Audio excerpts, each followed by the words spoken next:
ただ喋るだけだけど。はい。よろしくお願いします。はい、よろしくお願いします。お願いします。ということで、はい。何話そう。今日なんだったっけ、あ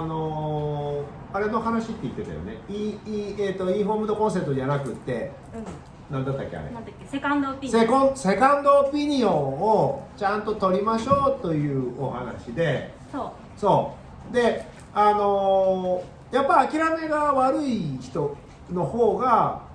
残る可能性が多いので、ちゃんと歯もそうですし、医療の方でもそうなんですけども、何件か行ってでうちに来てっていう人たちが結構多くて、で僕は本当にみんなが一緒に歩む方向に行くと急に成績がいい、例えば歯が移植しますとか、残るかどうか分かんない治療をしますかしませんかっていうことを、どうしますかっていうことを聞いてたわけですよ。だけど聞いてもどっちがいいんですかっていう人は抜きましょうって言ってたんですね。どっちがいいんですかっていう場合は抜きましょうって言ってて、で残るんですかって話をした時に、あなたにその気があれば残る確率はありますと、ダメ元でやってみたいんだったら、結構残す自信があっても確率は2割ぐらいですって言ってくるんですよね。そうすると8割ぐらい残るんですね。自分5割5分5分ぐらいの感じでも2割ぐらいでやってくださいっていう人は本当に五分五分のやつが8割9割の確率で残ってしまう。で僕の技術が高いとかそういうことではなくって、残したい気持ちがある人に残すっていうことをやっていくと歯科の成績は良くなってくる。歯周病でもそうなんだけど、すごくそれは思っていて、でもね、なんか1件か2件行ってダメだったら抜いちゃう人も多いんですけども、3件4件5件ぐらい別に見に行ってもいいし、でレントゲンの取られるのが嫌だったら、レントゲン今セカンドオピニオン用にちゃんと点数がありますから、ちゃんとそれを伝えた方がいいし、それを嫌がるような歯医者は行かない方がいいかな。そうですね。あとさ、歯医者ってさ、歩合とかじゃないですか。歩合、勤務医が歩合のことが結構ある。でそれって、例えば自分が将来3年後とか5年後に開業しますっていう自分の中のプランがあります、でそうするとやっぱり逆算してこのぐらいの収入じゃないといけないなって思うじゃないですか、普通にね考えると、そうするとあなたはちょっと虫歯でちょっと深いところまであるのでこれを削ってセラミックにした方がいいと思いますよっていう歯医者もいる。います。いくつか聞いてみることがすごく大切で、全く抜く必要のないものを抜く人もたまにいるので、残す確率が高いものであれば、一回やってみたいっていうのはあるんですけど、保険制度っていうのは一回やってダメだったものに対して今度抜くしかダメなので、その後の補填が認められなくなっちゃうんで、その辺のチャレンジっていうのを残してみようというチャレンジにはトライしにくいっていうのは結構日本のはあることはあるっていうことなんだけど、俺すごく思うのは、残せない歯を残すと金にならないっていう歯医者がたまにじゃないから結構いるのかな、いるわけですよ。でも例えば移植だとか矯正で、根っこを引っ張り出してみたいなやつがいるんだけど、いやそれできるって言った方がいいよねっていうのはあるんですよ。わかるかな。でうちが残せるっていうことに取り組んで、それでダメだったらインプラントですよ、保険効きませんからでいいんですよね。インプラントですよ、それでもやりますかっていう人にやってあげれば、いやできるかどうか分かんないけどやってみましょうの歯医者に来た方が残る確率は高いし、根っこの治療をしっかりやってくれるとか、もう基本的な歯医者って根っこの治療とか、そういったこだわりが、お宅の歯医者は結構いるので、歯を残したいって言って自分できれいにやってニヤッと笑って終わるよっしゃみたいないるので、そういう人は割と幸せに歯医者やってるんだけど、経営でわーってやってる人はあまり幸せじゃない歯医者の方が多いかなっていうのと、あとまたやりたい適用っていうのもあって、やりたい適応ですね。以下でもあって、僕の兄ちゃん、うちの兄ちゃんが気胸って肺に穴が開いたんですよ。で肺に穴が開いて肺がキュッと縮んじゃって入院してたんだけど、その時にレントゲン取ったら馬蹄腎って言って馬蹄系の腎臓だったんですね。2個あるんじゃなくて1個の腎臓がつながってたんですよ。でそれ奇形なので、水腎症って言って腎臓が悪くなりやすい疾患ではあったんですけども、馬蹄腎でちょっと水腎症の毛があるから手術しましょうと。で話を聞いたらしなきゃいけないんだと思って、じゃあ手術どんなんって言ったらさ、8時間のオペだっていうわけですよ。って言って何も今まで問題なかったのに8時間のオペ必要なのって言って検診来てくださいって言って、何ヶ月後とか1年後に来てくださいって言ったらね、気胸もあるからその8時間のオペって命がけなんですよ。それは自己血輸血ってめちゃくちゃ出血するので、1回自分の輸血を取ってもう1回やる手術だったんだけど、手術の満開が何回来てもらって採血してっていうようなオペだったんだけど、で1年後か半年後行ったら悪くなってるから手術しましょうって話になったんですね。でまた俺に聞いてきたんで、もうちょっと待って、手術しなきゃ仕方がないから、じゃあセカンドオピニオンを取ってこようって話をして、でセカンドオピニオン点数取れるからちゃんとセカンドオピニオンのやつをやってくださいって言って、よその病院結構有名な腎臓の外科のね、ウロっていう泌尿器科の先生のところに行ったら、なんとびっくりしたことにやる必要ありませんだったんですよ。でやりたい適応って言って馬蹄腎っていうのを分けたかったんです、多分ね。そういうことも稀にはあるので、皆さんも気をつけないと、命がけで気胸があった場合に8時間のオペに耐えられるかどうか分かんないし、そういうとこで歯もうかけがえのないものなので。そうだってさ、生まれてきてさ、あるものじゃん。でこれをさちゃんとケアしてさ、衛生士ちゃんとした衛生士に見てもらって、ちゃんとした歯医者に見てもらって、その道筋だけ導いてもらえば、死ぬまで自分の歯が使えるわけです。そうだって治療して何も良くならない。歯医者に行って破壊者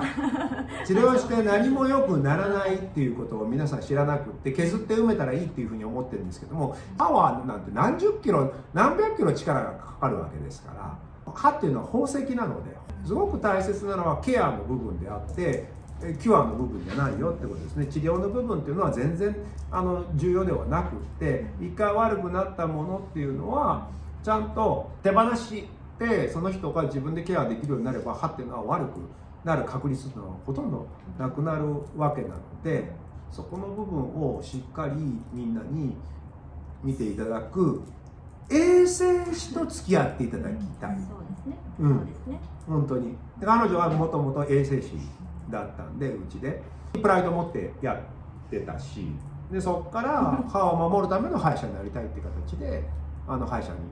なったわけですけども、共依存って言って患者さんが歯医者に依存してくる、そしてその人たちを助けたいという歯医者が一生懸命頑張って治療をする。何も良くならないんですよ。だけど衛生士がしっかり働いてるところであれば、歯周病も良くなっていくし、手入れも良くなっていくし、いいところだったらその機能訓練とかやって唾液の出も良くなってくるし、結構僕も歯医者辞めちゃってるからあれなんですよ、結構頑張ってやってるわけ。ちょっと歯医者やろうかと思って少しはで、彼女と一緒にやっていこうかみたいな話は今出てるんですけども、結構頑張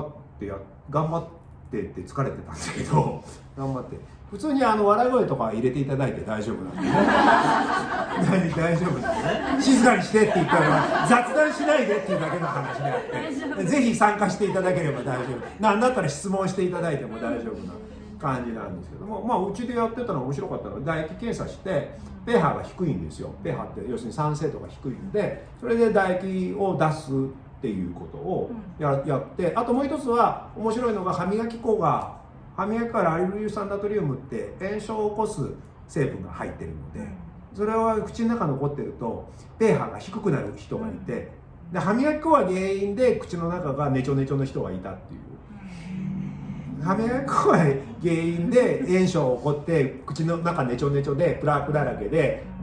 虫歯になりやすかった人がいて、唾液の pH が低い人がいるんですよ。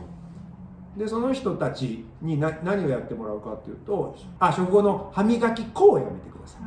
歯磨き粉、食前の歯磨き粉は全部口の中に残らないので食事して、で食後は歯磨きなしで唾液だけで磨いてもらえば、唾液の pH っていうのは非常に高いので、血液が 7.35 ぐらいなので 7. 点ちょいぐらいの唾液が出てきますので、これ干渉能って言って酸性を防ぐことができるんですけども、歯磨き粉のとあとは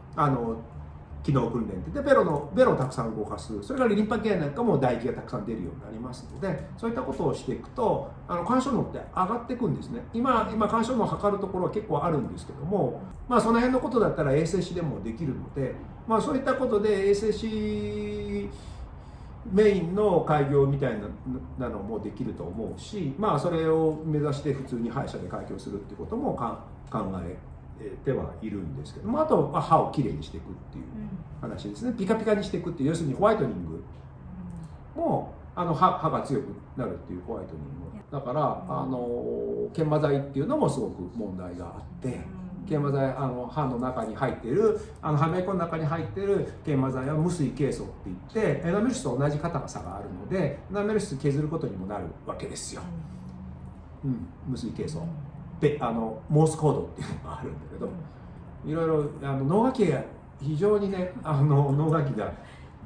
いっぱいあるんですけども、プラックコントロール全部歯ブラシ指導して6点法って言って、歯周病検査を1点ずつじゃなくて全部6点法って言って1本の歯に対し 6点ずつ針を刺して痛くないようにね、細かくねでずっとやってそれを測定するんだけど、それも2回に1回ぐらいね、プラックコントロールが1回と測定が1回で、点数取れるのは最初と最後ぐらいなんですよ。だけど毎回取ってた方がみんなレコーディングダイエットみたいな感じで毎回取っていくと良くなっていくんですね。どんどん良くなって、ただ検査してるだけで良くなっていくんです。それ良くなろうとするんですよ、患者さんが。でそこが一番大切で、プラックコントロールっていうのも大学病院みたいにものすごく他でダメで来て意識が高い人たちはそのプラックコントロールっていうのが 10% 以下にできるんですけども、開業では無理だと思ってたんだけど、ただもう本当に 2回に1回プラックコントロールで取っていくと1桁になってるもんね、1桁になるんですよ、みんな。そんな歯ブラシ指導しなくても自分たちで工夫してやるようになるので、っていう感じで、時の歯周病の成績はむちゃくちゃ良かった、むちゃくちゃ良かった。どんどん治っていった。本当に挫折するんですよ、最初の頃ね。その頃はもうその意識の高い人たちがホームページで見つけてきてくれた人たちに対してはやっぱり一緒に取り組んでいけば成績も出るんだけど、目の前にいる人たちを説得しようと思ってた時は途中で来なくなったりするともう失望しかなくって、でそういった失望もあったりして、医療自体を医者はダメだって言っちゃってる人たちもいるので、その中には本当に、医療のために頑張ってる人たちもいっぱいいるし、看護師さんとかも衛生士も真剣にやりたいというふうに思っているんだけど、疲れ果ててる人たちの方が圧倒的に多くて、患者さん回すみたいなことが人もいるし、本当に大きな歯医者がじゃあいけないかっていうと、どんどん回して歩合制になってるとかいけないかっていうとそうでもなくって、大きな歯医者でミッションを持ってやっぱり切磋琢磨しながらお互いに勉強会しながらやってるレベルの高い歯医者もいっぱいありますし、だからうちの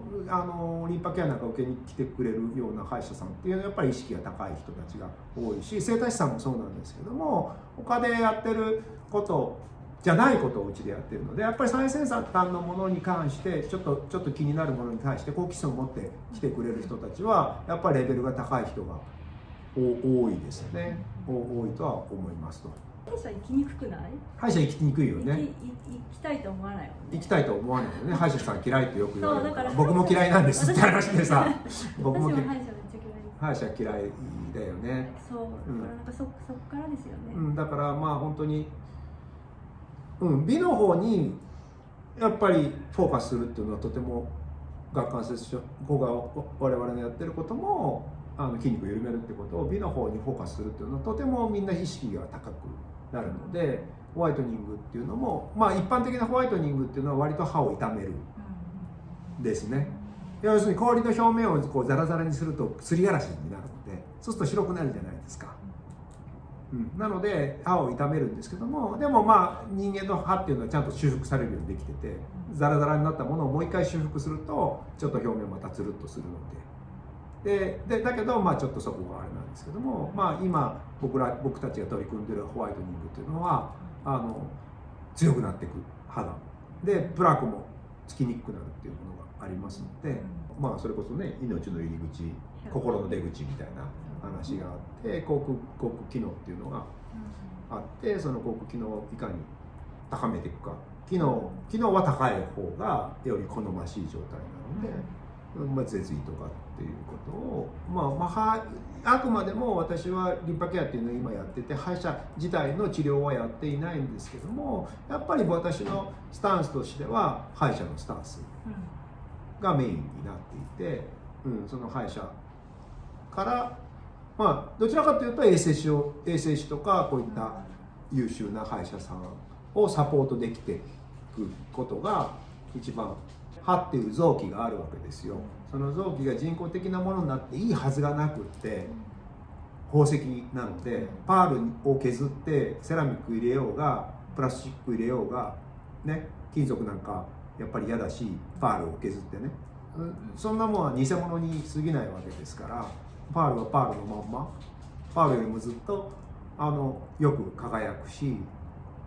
綺麗なものなので、歯って本当に美しくて、その美しいものがみんな100年やそこらで悪くなっちゃうわけですよ。ミイラになっても持つものが、何千年も持つものが100年やそこらでみんな悪くしちゃうわけですよ。虫歯とか歯周病とかで、骨もね含めて、こういう衛生歯科衛生、サトシ家の中でも衛生士さんとかその歯科医師とかっていうのをなんか支える。私が、前に立つんではなくって、前は私前に立って疲れてたんでそうじゃなくってサポート側に入れればいいなというふうには思ってはいるということですね。何かここにある問題を解決は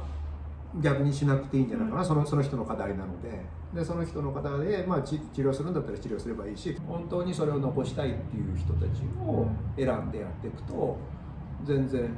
こちらは拙なくっても全然成績は良くなってきますよねっていう話です。はい。長くなりましたね。すいません。ありがとうございます。楽しかったです。はい。また来てください。歯医者やってたんです私。っていう話で。これからもやりましょうね。はい、やります。はい。はい、ありがとうございました。